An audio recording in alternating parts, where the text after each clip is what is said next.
घरगुती भांडणावरून पतीने पत्नीला विष पाजल्याची धक्कादायक घटना घडली।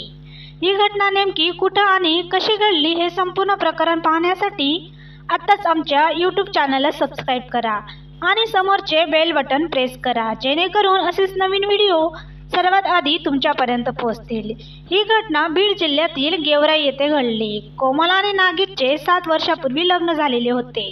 या दाम्पत्यास एक मुलगा आणि एक मुलगी असे 2 मुलं होती। कोमलच्या संसाराचा गाडा अतिशय व्यवस्थित चालू होता, पण तिच्या सुखी संसाराला कोणाची तरी नजर लागली।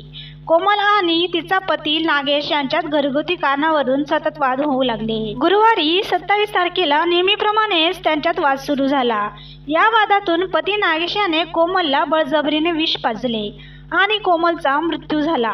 कोमलच्या हत्येनंतर तिचे कुटुंबीय संतप्त झाले। या घटनेची माहिती मिळताच पोलिसांनी घटनास्थळी धाव घेऊन आरोपी पतीला अटक केली।